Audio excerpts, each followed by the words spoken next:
अस्सलाम वालेकुम students, welcome you all to today's lecture. और जिस तरह आपने अपना प्रीवियस लेक्चर देखा था, आज हम नया लेक्चर लेकर आए हैं और आज का लेक्चर हमारा है इक्वल मैट्रिक्स के ऊपर कि किस तरीके से हम इक्विवेलेंस देख सकते हैं किसी भी मैट्रिसेस की। तो किसी भी मैट्रिसेस की इक्विवेलेंस देखने के लिए हमारे पास दो चीज़ें होनी ज़रूरी हैं।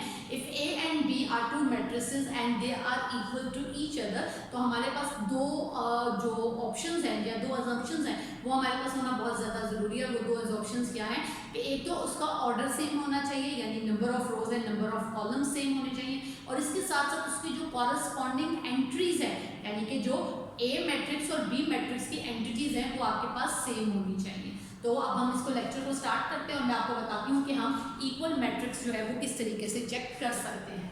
तो सबसे पहले आ जाते हैं जी आपके पास इक्वल मैट्रिसेस। ए जो है वो बी के बराबर होगा, तो सबसे पहले order are same, second is corresponding values are same.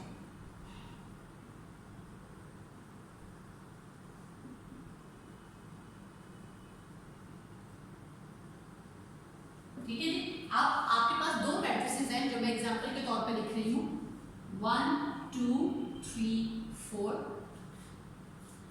1 3 8 9।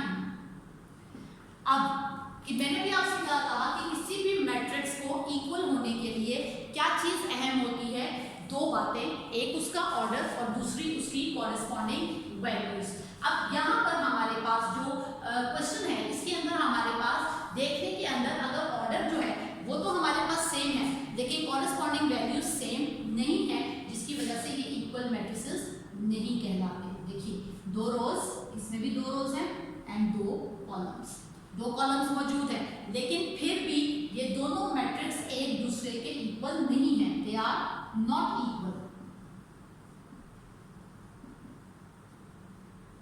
क्योंकि ये पहली शर्त तो पूरी कर रहे हैं लेकिन दूसरी शर्त पूरी नहीं हो रही है क्योंकि इसकी कॉरस्पॉन्डिंग वैल्यू सेम नहीं है। तो इक्वल मैट्रिक्स के लिए आपके पास क्या चीज अहम होती है, उसकी कॉरस्पॉन्डिंग वैल्यूज का सेम होना।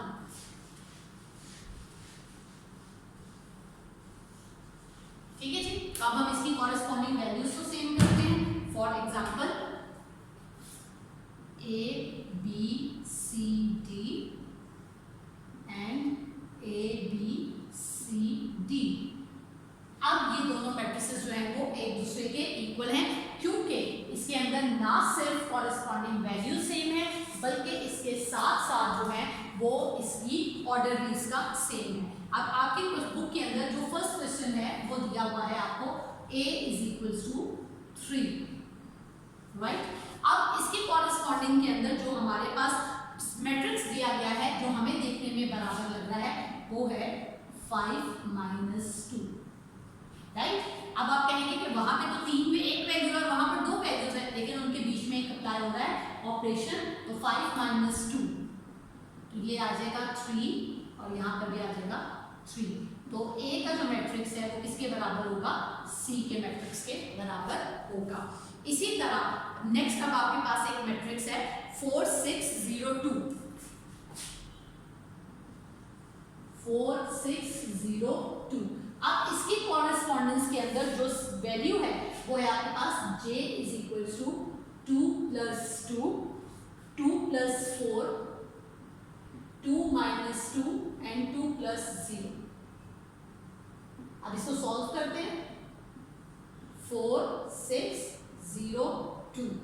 तो देखिए E जो है वो J के कॉरस्पॉन्डेंस आपके पास बराबर आ गया है। अब इसी तरह यहाँ पर एक और मैट्रिक्स है G और I। अब G का मैट्रिक्स है आपके पास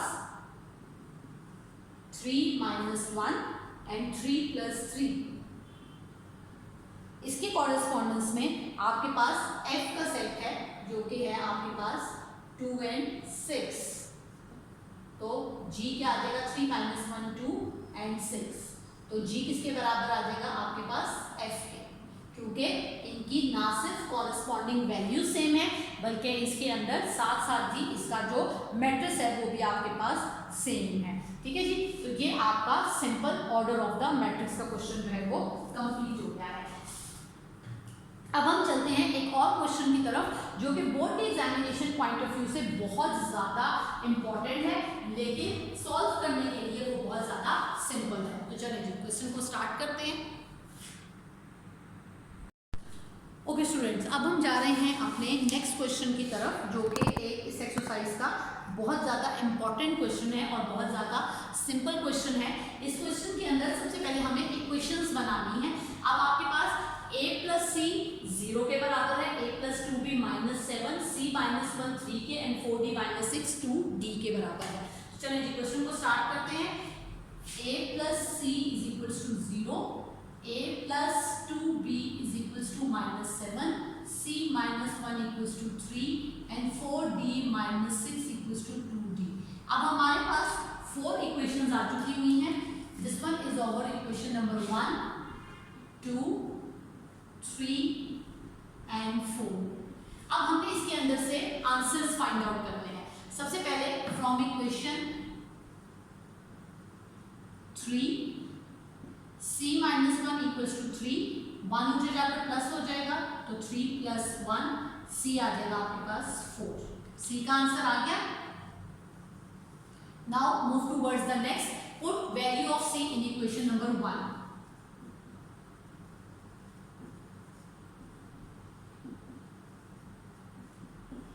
अब c की वैल्यू पुट करते हैं इक्वेशन नंबर 1 में।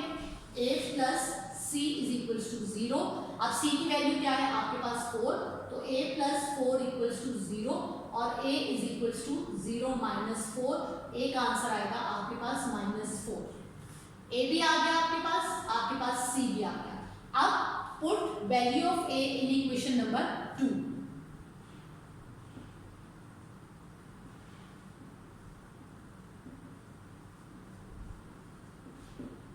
a plus 2b is equals to -7, -4 plus 2b is equals to -7, 2b is equals to -7 plus 4, 2b is equals to -3 and b is equals to -3/2, right?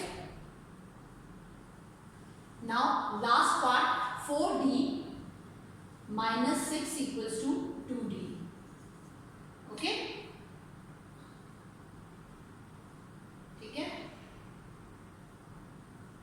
ठीक है जी। अब आपने इसके अंदर से d का आंसर निकालना है।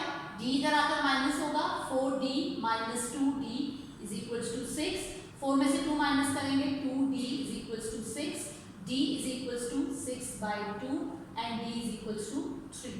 तो ये अब आपके पास 4 वैल्यूज आ चुकी हुई हैं a, b, c और d की। a की वैल्यू -4, c की वैल्यू आपके पास 4 है, b की वैल्यू आपके पास -3/2 है और d की वैल्यू आपके पास 3 है। सो आज आपकी ये 1.1 जो एक्सरसाइज है क्लास 9 की वो कंप्लीट हो गई है। इस एक्सरसाइज से रिलेटेड कोई भी कंफ्यूजन है, अगर आपके जहन के अंदर कोई भी एम्बिग्यूटी या कोई भी बात अगर आप डिस्कस करना चाहते हैं, you are free to ask और आपकी तमाम एम्बिग्यूटीज को कमेंट के जरिए सॉल्व किया जाएगा। लेकिन इन तमाम चीज़ों के लिए सबसे ज़्यादा जो इंपॉर्टेंट चीज़ है, इस चैनल को सब्सक्राइब कीजिए, बेल आइकन को प्रेस करें ताकि जैसे ही कोई लेटेस्ट वीडियो अपलोड होती है तो उसकी नोटिफिकेशन जो है वो आप लोगों को मिल सके और विद इन टाइम पीरियड जो है वो आपकी क्वेरीज को सॉर्ट आउट किया जा सके। नेक्स्ट वीडियो तक के लिए अल्लाह हाफ़िज़।